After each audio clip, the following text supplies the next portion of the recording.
Welcome to LIVEDAF, your online Daf Yomi shir. Hi and welcome to today's Daf Yomi, Niddah Daf Ayin Aleph. We're 8 lines from the top. Beis Shammai Omrim. Says the Gemara, Mai Taimayu de Beis Shammai. What is the reason of the Shita of Beis Shammai? Now we had a machlekes in the Mishnah between Beis Shammai and Beis Hillel. Beis Shammai holds, Kol Hanoshim Meisais Niddos. Every Isha who dies is considered to be a Niddah prior to her Misa.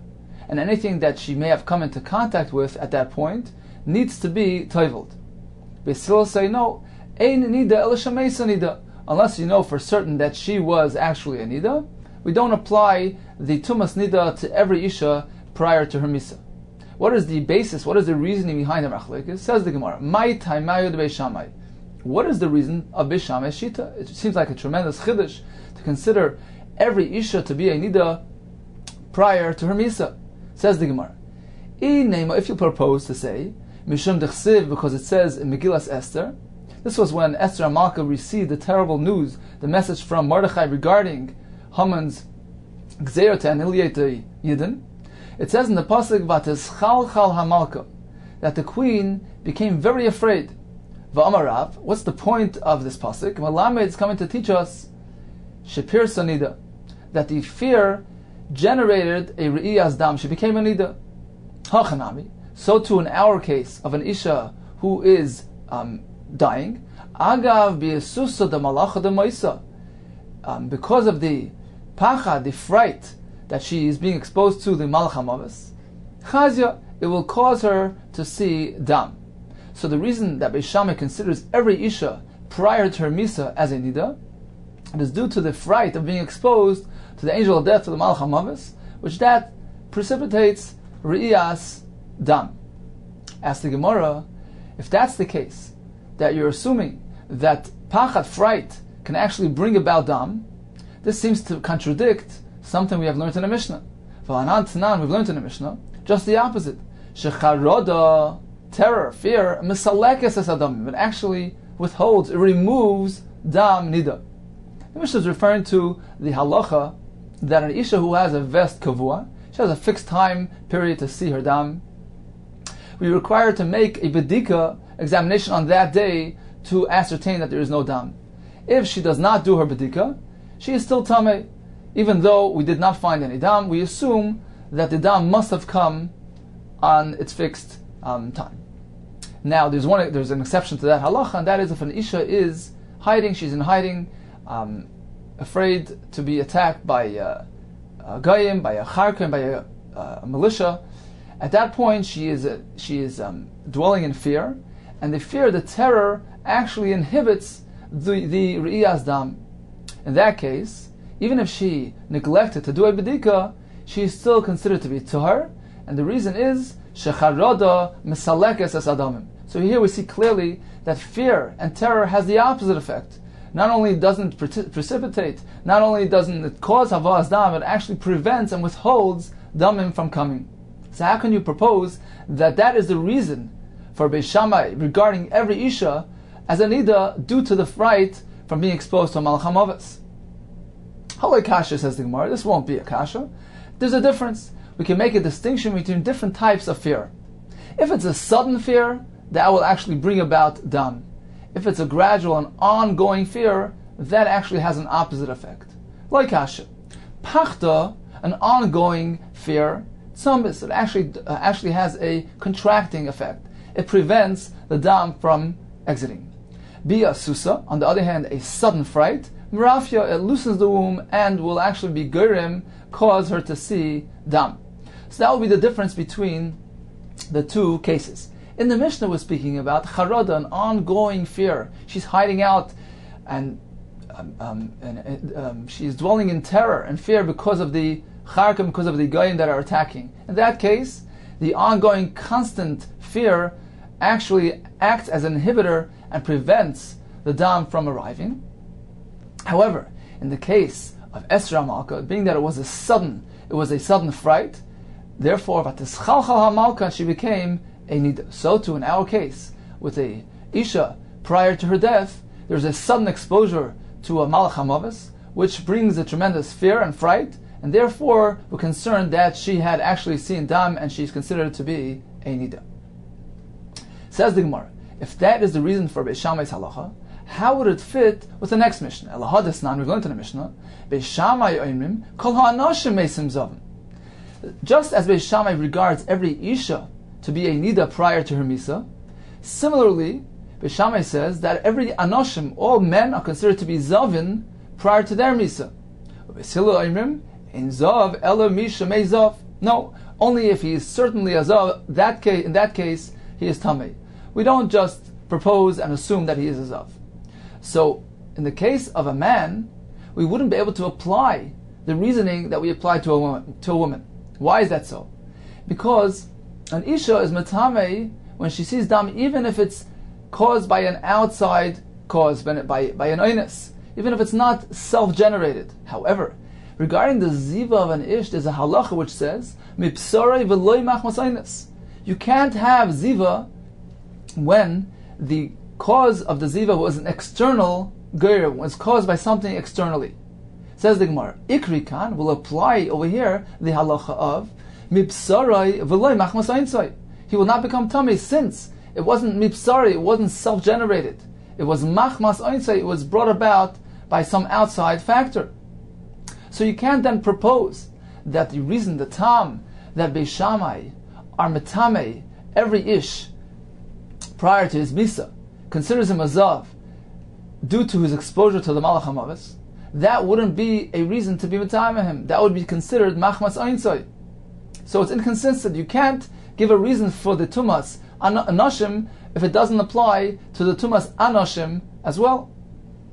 So then you must propose a new pshat. Ella, it must be time with the Beis Shammai, the reason that Beis Shammai regards them as tmeim, kedesane, like we learned in a brayso.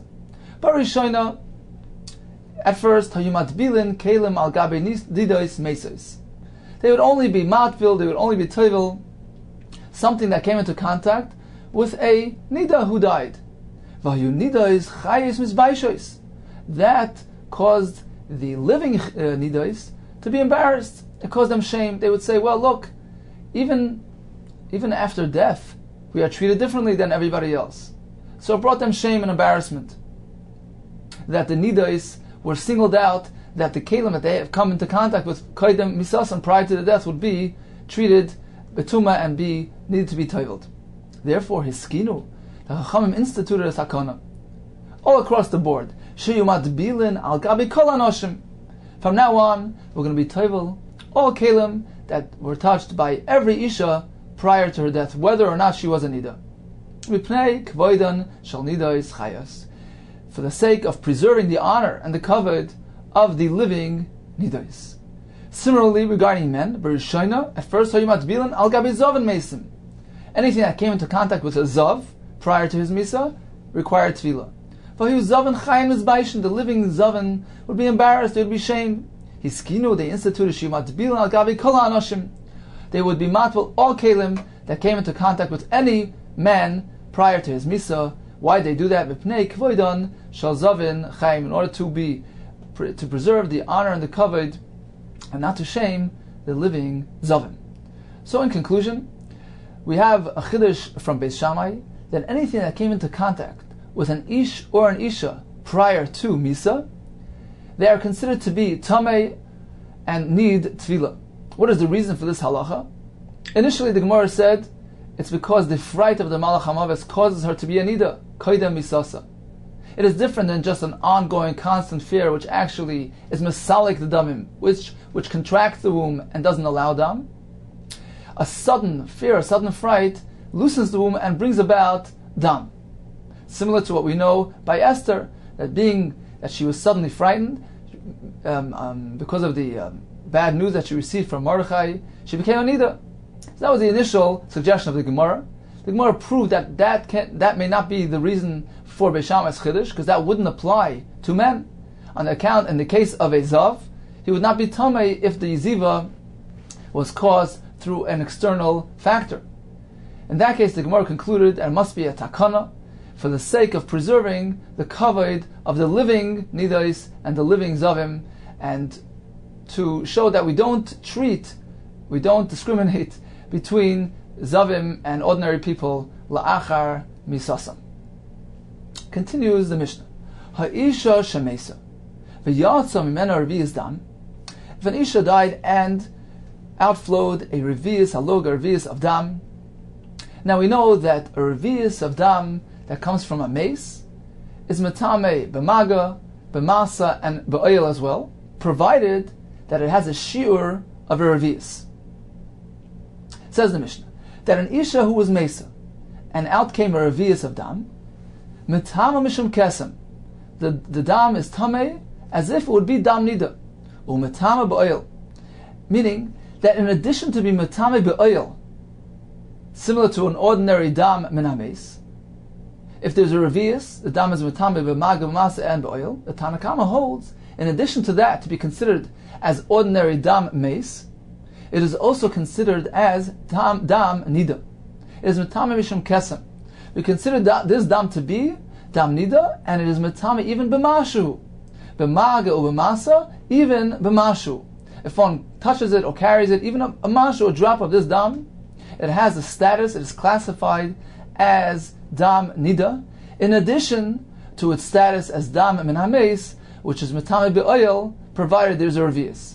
So according to the Tanna Kama, this dam carries with it two separate classifications. It is classified as dam niddah, and is metame b'mage or b'masa, even if it's only a teeny drop of mashu. This is in addition to be considered dam min hameis, which is metame b'oil as well, provided that it has a revi'is. That is the shita of Tanna Kama. Rabbi Yehuda Omer eina metame mishum kesem. You can't say that this dam which flowed out la'achar misasa is classified as dam niddah. It cannot be metame mishum kesem. Mipnei sheneka mishum mesa. It got dislodged only la'achar misa. It is simply dam haba min hameis. It doesn't have the stringency of a kesem of dam min hachai. The Gemara will explain the reasoning of the Tanna Kama. Continues the Mishnah. Umayde Rabbi Yehuda. Rabbi Yehuda will admit in the following case that the dam does contain with it both classifications. What is the case? B'yesheves al mashber. If she is giving birth, umeisa, and she died, v'yatsa men revi'is dam, and then we found the revi'is of dam, she matama mishum kesem. In that case, Rabbi Yehuda will agree to Tanna Kama that this dam has a din of dam niddah. This is in addition to dam mace.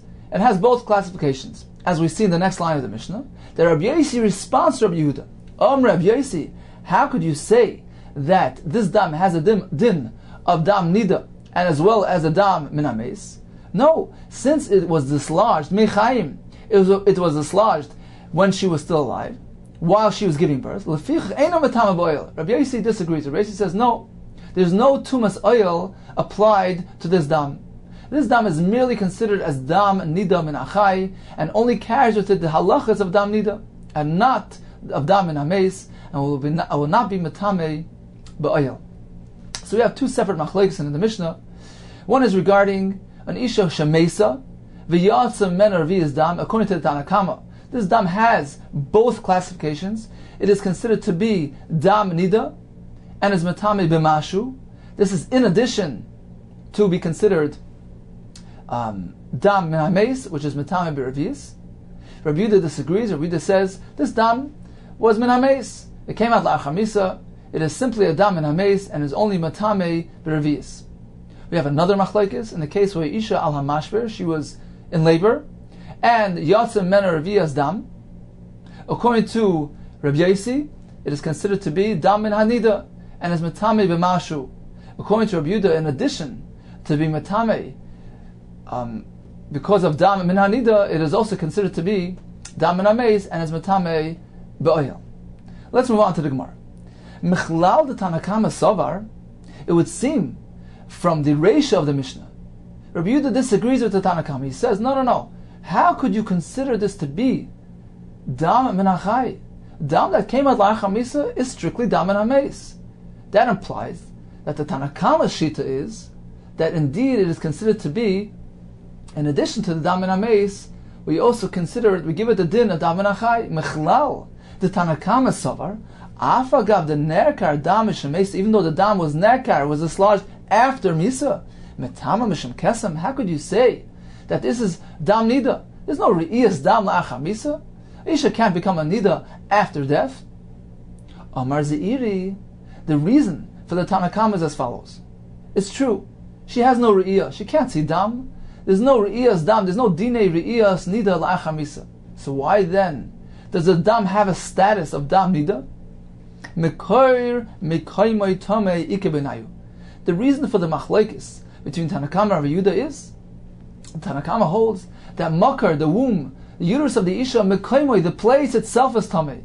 Any dam that's found in that place is tamei, regardless of whether the isha saw the dam, meaning that it flowed out when she was eligible to be a niddah or not. It doesn't matter, it's irrelevant.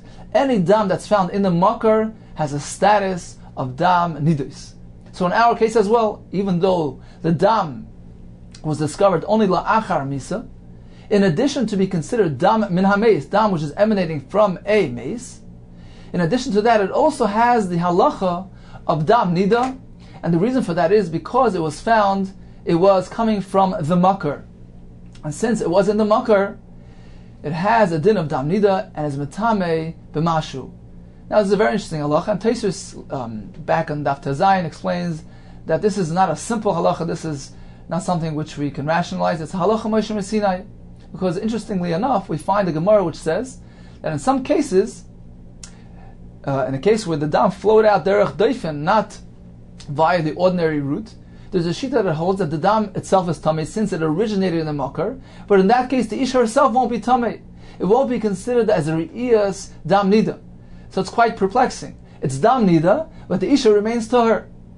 So Tosfos concludes it must be that this is a special designated halacha l'Moshe Sinai, that the dam, since it was in the makar, it has a special status of dam niddah, although the isha may not herself have become tar on account of this dam. So again, this is the reasoning for the machlokes of the Tanakama of Yehuda. Dam which flowed out la'achar misa, which came from the makar, according to that Tanakama, in addition to being considered dam min hameis, which is metame ba'oil if it has a revius. In addition to that, it also has a stringency of being considered dam niddah, which is metame b'maga b'masa, even if it's only a tiny little bit. Rav Yehuda evidently disagrees with this halacha, and he does not give it the status of dam niddah, only strictly dam min hameis, which is metame b'revius. Continues the Gemara. In the Seif of the Mishnah, we discussed the case where Isha was yesheves al mashber, was in labor, and dam was yotzei. What is the status? What is the halacha of this dam? Rav Yehuda maintains that the dam carries with it both halachas. It is dam min hachai and as well as dam min hameis. According to Rabbi Yossi, no. Since the dam was nekar mechayim, it was dislodged prior to misa. The dam only has a din of dam min hachai and metame mishum niddah, but not dam min hameis, and will not be metame with metame bishum oil. Continues the Gemara. Umoy de Rabbi Yehuda Mechlal the Tanakama Savar. There's a gersa that says Mechlal de Rabbi Yehuda Savar, meaning from the words of Rabbi Yossi, from the fact that Rabbi Yossi counters Rabbi Yehuda, and he says Lefichach eino metame b'oil. In your case, it cannot carry with it cannot contain a tumas oil, since it was nekar mechayim. That would imply that Rabbi Yehuda holds that it also has tumas oil. It also has tumas meis. Mechlal de Rabbi Yehuda Savar b'oil nami v'tamei. This dam, although it was nekar mechayim, is considered to be dam min hameis. How could that be? Isn't that unexplainable? How could you explain such a thing? Amar Rav Yehuda dam tvusa ikabenayu. We're not discussing tumas dam min hameis, the oiraisa de ketuma. We're not discussing the tuma min haTorah. There's a new tuma called dam tvusa, which is a tuma on a dam midrabanan. Even though the dam has not come out of a mace, we'll discuss it soon in the Bryce exactly what is the exact definition of dam tvusa. But it doesn't necessarily have to be dam or full revius that came from a mace. There is a tumah midrabanan, even if part of the dam came out mechayim, if part of the revius flowed from the chay. Therefore, that is the pshat in Rabbi Yehuda. Why is Rabbi Yehuda giving this dam, which began to flow out mechayim? Why is he giving it a status of dam misa? Is metame ba'oil? It is not midaraisa. It is not a tumah, an ordinary tumas dam min hameis min haTorah. It is a special tumah midrabanan called dam tevusa. And Rabbi Yossi disagrees with that.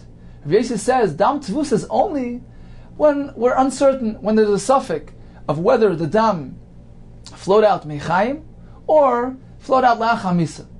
In this case of Yesheves al Mashra, we see that the dam was nekar mechaim, it was dislodged mechaim. Certainly in this case, the halacha of dam tevusa will not be applied. Rabbi Yehuda on the other hand holds, perhaps some of the dam came la'achar misa, and therefore it is tamei because of the din of dam tevusa. So that is the basis of the machlekes between Rabbi Yehuda and Rabbi Yossi and the seifa of the Mishnah. Let's go on to explain what exactly is dam tevusa.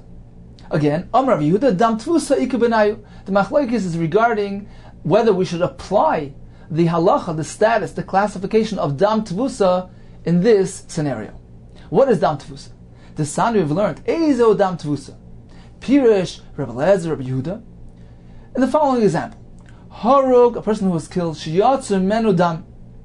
Dam came out, Bein b'chayav, Bein b'moisei. And the Gemara explains, Safek b'chayav yatsa. We're uncertain, perhaps the whole revius, the complete shiur, came out mechaim. In that case, it's tar. Safek b'moisei yatsa. We have another possibility, perhaps it all came out la'achamisa and it's matame. We have another option, Safek b'chayiv u'b'maisai. Maybe part came out mechaim while it's still alive, and part came out after death. Zehu dam tevusa. This is what Chachamim meant when they said that dam tevusa is tamei, since it was partially mechaim, partially la'achamisa, or perhaps completely mechaim, or perhaps completely la'achamisa. We have many, many options and many possibilities. Therefore, the Chachamim applied a din tumah as if it was dam that came out from the mace. That is the shita of Rabbi Lezer, Rabbi Yehuda. The Chachamim, that is not the case. In this case, the Chachamim did not give it a din of dam tevusa. Why is that? Since there is a suffix here, perhaps the whole shiur came out la'achamisa. And in that case, it will be tamei min haTorah. We have a suffix, we have an uncertainty regarding a tumah midaraisa. There's a tzad, there's an option, there is a possibility that this dam is actually tamei min haTorah. B'rshus hayachad tzveika tamei. In this case, b'rshus hayachad, if this suffix, if this uncertainty took place in rshus hayachad, in a private domain, it would be tamei min haTorah. Since there is a bona fide suffix here, we have a tzad that perhaps this revius dam completely came out la'achar misa and it would be tamei as an ordinary dam in hames. So in that case, we apply the halacha of safek tumah b'rshus hayachad, sveika tamei. It would be tamei min haTorah. It wouldn't be necessary to be machadish, to enact a new law called dam tevusa. B'rshus hayachad sveika tamei, b'rshus harabim sveika tar. If this would happen in a public domain, b'rshus harabim, it would be tar. So this can't be what the Chachamim meant when they described dam tevusa. It must be ezo dam tevusa. What is the exact definition of dam tevusa? For instance, somebody who was killed and a revius dam came out. Partially came out b'chayev and partially la'achamisa. V'adayin le'pasak, and it hasn't yet ceased. Safek ruvay b'chayev. We have a suffix, we're uncertain. Perhaps most of the revius came out mechaim, umiyuta b'maisai, and only a small part after death. Safek miyuta b'chayav, v'ruba b'maisai. Perhaps the opposite. Perhaps most of it came out la'achamisa, and only a small part mechaim. Zeo dam tevusa. This indeed is considered to be dam tevusa. Meaning, in this case, where we know for sure that part came out mechaim and part la'achamisa, it certainly wasn't kuloi la'achamisa. It for sure didn't have a tzad. There was no possibility that the complete revius came after death. It was partially mechaim, partially la'achamisa. We're just unsure of the proportions. Perhaps roiv, majority, most of it came out while you're still alive, or perhaps roiv came out la'achamisa. So in this case, there is no real suffix tumah min haTorah, since we don't even have a possibility that the complete shiur revius is tamei min haTorah, because we have no possibility that the revius came out la'achamisa. in its entirety. It certainly was partially mechayim and partially achamisa. So in this case, we require a takana exer d'Rabbanan to be metamei this dam on account of the halacha of dam tevusa. So in summary, there is a machlokes in the Brisa. What is considered dam tevusa? Is it dam which we are mesubak, we are uncertain of whether it completely came out mechayim or completely achamisa? That's the shita of Reb Lezer, Rabbi Yehuda. We're not sure when it came out, kulei mechayim, kulei achamisa, or maybe partially mechayim, partially achamisa. The Chachamim disagree and they hold that dam tevusa is strictly in a case where we know that certainly partially it was mechayim and partially achamisa. We're just unsure of the proportions. Having said that, the Brisa will mention two more halachas which are relating to the halacha of dam tevusa. One is Rabbi Yehuda Aimer, Harak shiyatsa men arvias dam. If a person was killed and arvias dam came out, vayimutu umita, he was lying on a bed. V'damai metaftef leguma, and the dam was dripping into a pit. Drip, drip.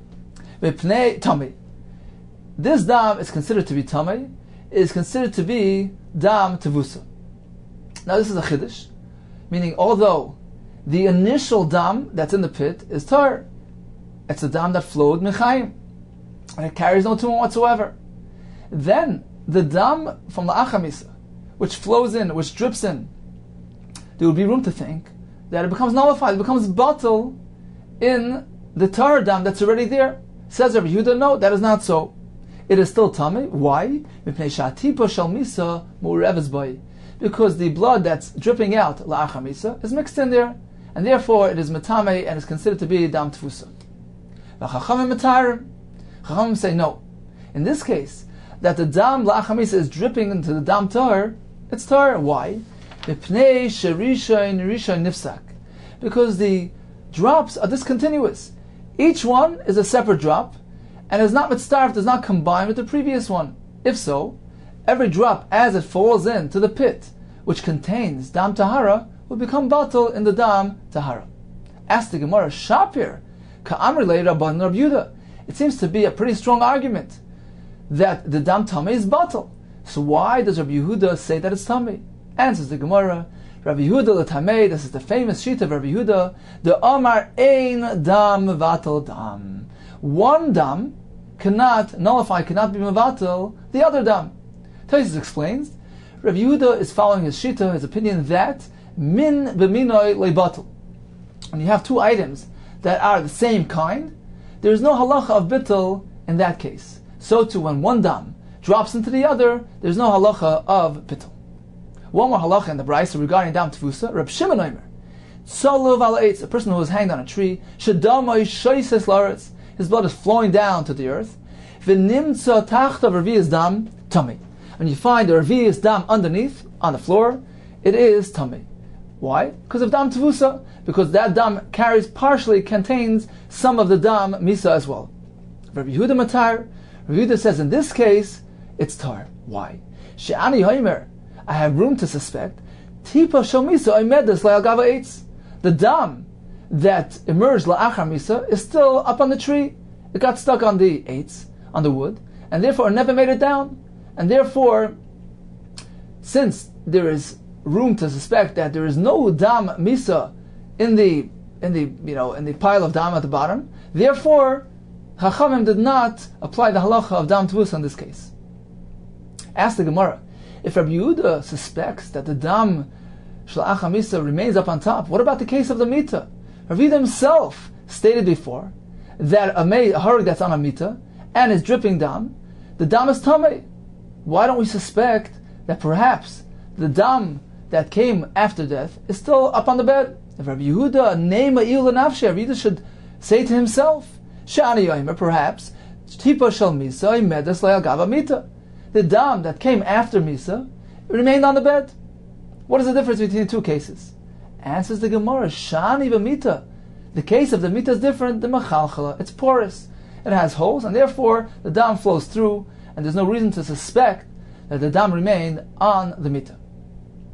So in conclusion, we had a Mishnah with two separate halachas. The first halach in the Mishnah was regarding an Isha who was Mesa, and a revius dam emerged, according to the Tanakama, in addition to being classified as dam min hames, which is mitame be'oil be'revius, if it has a sheer revius. In addition to that, it also has the classification of dam kesem, of dam niddah, which is mitame b'mashu, b'maga, u'b'masa. That is the shita of Tanakama. The Gemara explained that the Tanakama holds mekoyer mekoy, since it was originated in the makar, that gives it a tumas dam niddah, and it has the halacha of ordinary dam niddah in addition to dam min hames. Rabbi Yehuda disagrees. Rabbi Yehuda holds it is strictly dam min hames. It is only tame if it has a sheer revius. Rabbi Yehuda evidently does not hold of the halacha of mekoyer mekoy tame. The second halacha mentioned in the Mishnah was a case of an isha who was in labor, and there was a revius dam that was nekar, began coming out mechaim, and Rabbi Yehuda says it is tummy on two accounts. It is considered to be dam kesem, it is considered to be dam min niddah, and is metame b'mashu. In addition to that, it also has the halacha of dam min hames, and is metame be'oil if it has a revius. The Gemara explained this is not a din d'oraisa. The fact that Rabbi Yehuda is metame as if it would be dam min hames, that can't be a midoraisa, since the dam began coming out mechaim. It must be a din d'Rabbanan called dam tevusa. Even in the case of a dam which began to flow out mechaim, the Chachamim gave it a din of dam min hames and is metame be'oil. Rav Yossi disagrees. He holds in this case dam tevusa will not apply. Why is that? Because we see that the dam began to come out mechaim. It was nekar mechaim. It was dislodged while she was still alive, and therefore we have no reason to suspect that any dam came out, continued to flow out la'achar misa, and there is no halacha of dam tevusa in this case. Dam tevusa is only when we're mesupik, when there's a suffix, when there's uncertainty of whether the dam came out partially mechaim and partially la'achar misa. Now, what exactly is the definition of dam tevusa?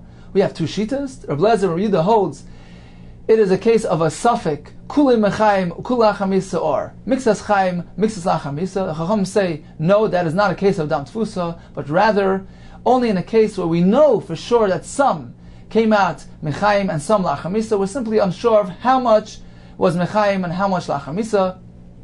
The Brisa mentioned another two cases of a harag on a bed and a harag on a tree, a machlekes in both halachas. Continues the Mishnah.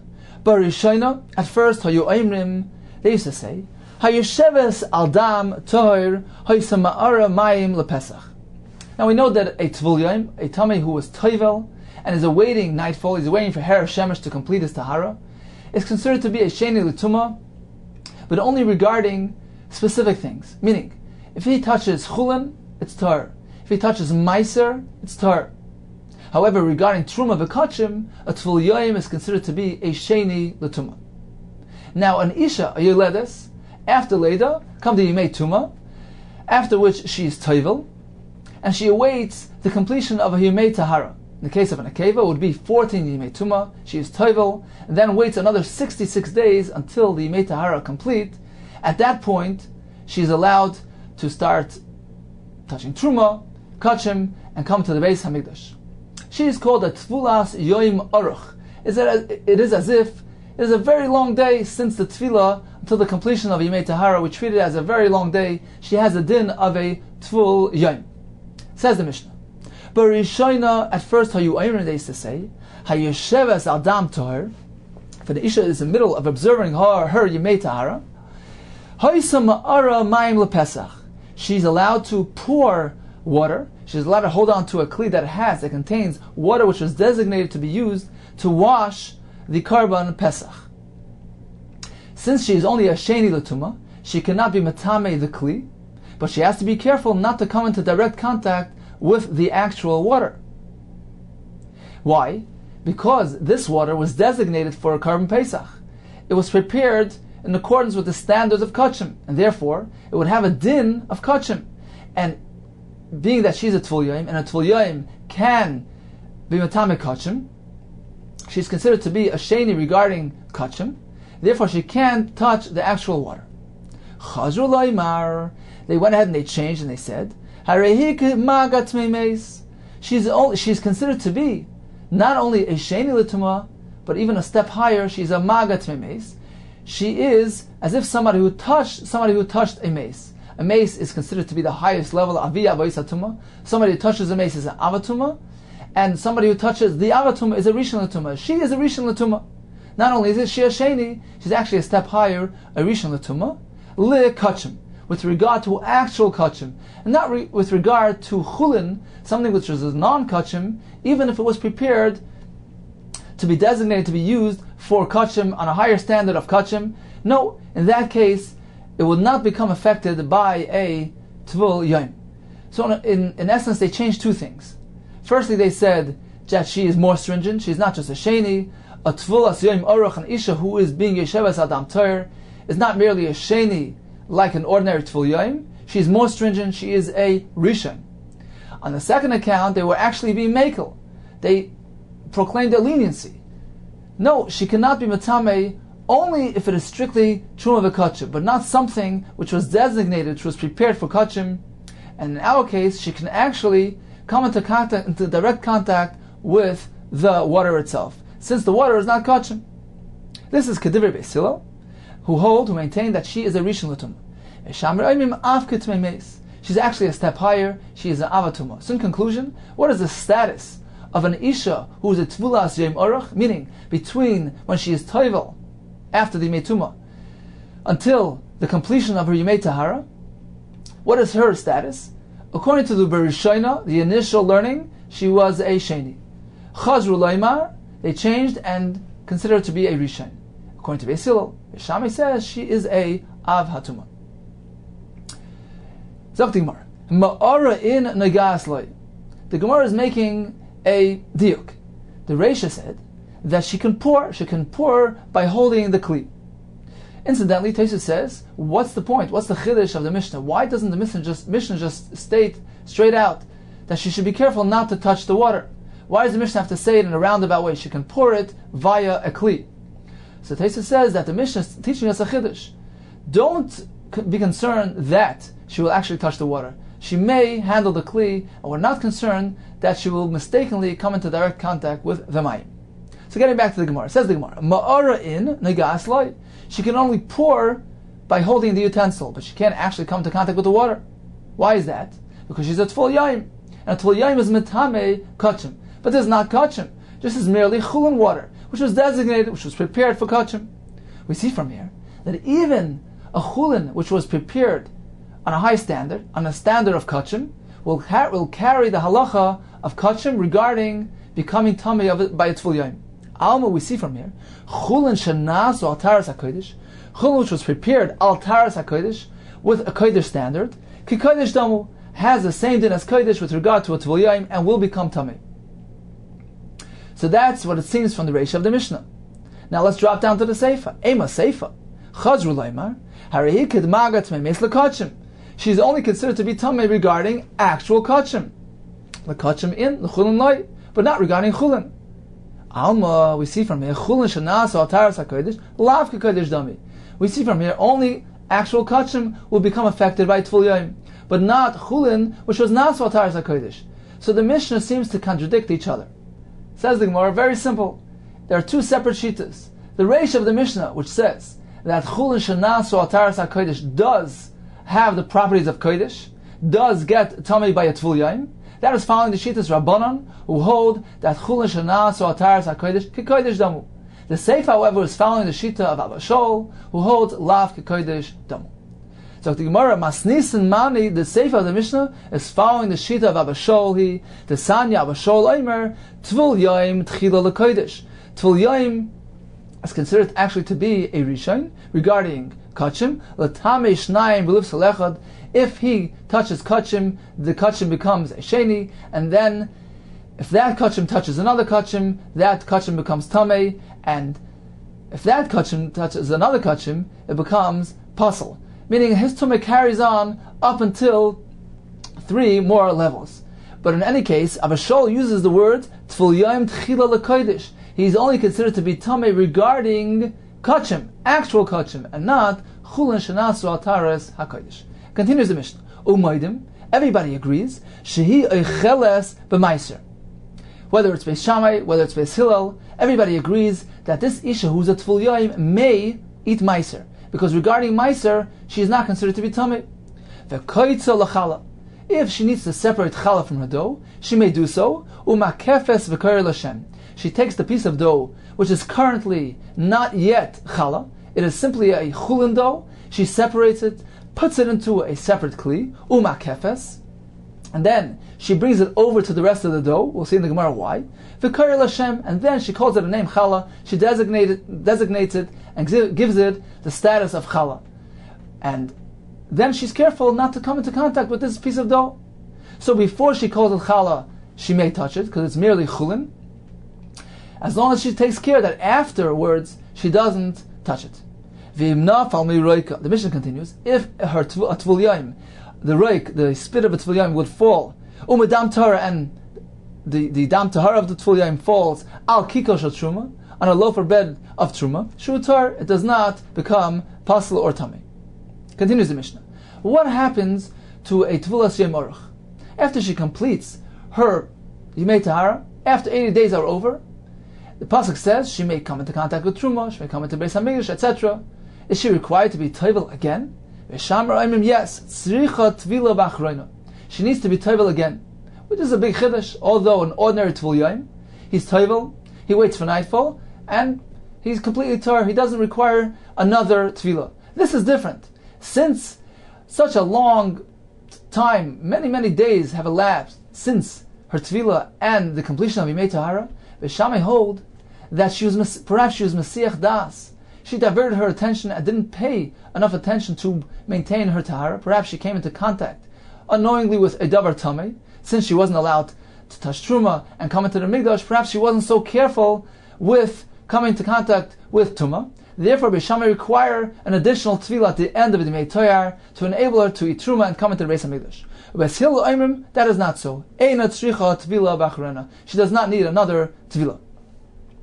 So, in summary, the Mishnah said that a tvul yom may come into contact with chulin, with meiser, and the Mishnah explained how an isha who's a tvulas yom will separate her challah. The Mishnah added that any mashka, like roik, dam tahara, emanating from a tvul yom, does not have the power to be metamei. And the conclusion of the Mishnah, machlokes b'Shammai v'Hillel, whether this isha is required to be tovel once again at the completion of a Yimei Tahara. Continues the Gemara. How come a tvul yom could eat meiser? The Amar Mar, we've learned, tava va'ala, after tvila oichlu meiser, he may eat meiser, although he's a tvul yom. Continues the Gemara, v'koitza l'chala, she will separate a piece of this dough in order to make from it challah. Why is that? Chulin, atvul n'chala. Chulin, something which is not kodesh and is tevel because it contains in it a potential challah, meaning the dough that you need to separate challah from it. At this point, prior to designating the challah, it has a din of a simple chulin, of an ordinary chulin, and therefore will not become tamei through a tvul yom. Chulin hatvulin l'chala lav k'chala damu, does not have the status of challah. It is merely considered to be ordinary chulin, and she may contact it. Umakefes, after she places the dough in the kli, she brings it over to the rest of the dough in order to make it into challah. Why is that? The Amar Mar, we've learned mitzvah litroi minak mukaf. It is a mitzvah to be mafresh truma, to mafresh challah, within close proximity. We learned from a pasuk of mimenu. It is a mitzvah to take it from close by. V'kari l'Hashem, afterwards she designates it. Sal kadai techamina, what is the chiddush? I would think, nigzar, there is room to be concerned, and bigoizu dilma asir lemingaba, perhaps she will come into contact inadvertently with a challah, even though she's holding the kli from the outside, me'avrai. I would think that perhaps she will by mistake put her finger in and touch the challah that's inside. Kamash Malan, the Mishnah teaches us that there is no room, that it is not a valid chashash. Continues the Gemara. V'im nafal meroika, if roik or dam tahara emanates from a tvul yom, it is not matame. This nan, we've learned, mashka tvul yom, mashka which comes out from a tvul yom, is not tummy. It is simply kemashkin hanoigea behen. It is as though he touched a mashka. Ve'elu eina matam. And the Chazal did not impose a tuma on the mashka in these cases. Chutz mashka azal shav tuma. Actually, the Hagoyes Hagra deletes this line. Continues the Gemara, Beis Shammai Oimrim, that she requires another tefillah. My benai, what is the basis? What is the grounds for this machlekes between Beis Shammai, who require another tefillah after the completion of Yimei Tahara, and Beis Hillel, who do not? Amar Rav Katina, tvul yom aruch ika benayu.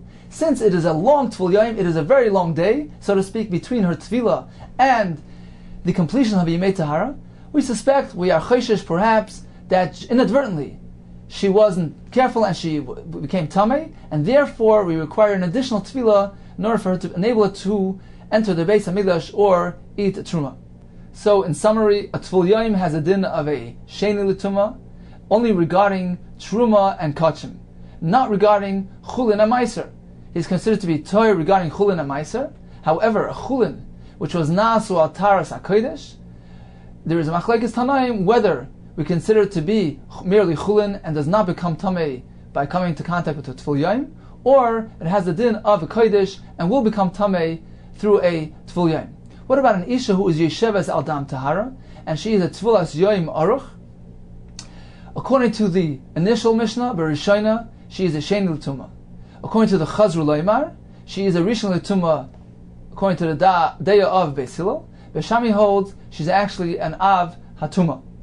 Now, does she need a Tvila at the end of a Yimei Tahara? Beshamai require, and Beis Hillel say the Tvila that she did after Yimei Tuma is sufficient, and she is not required to undergo another Tvila.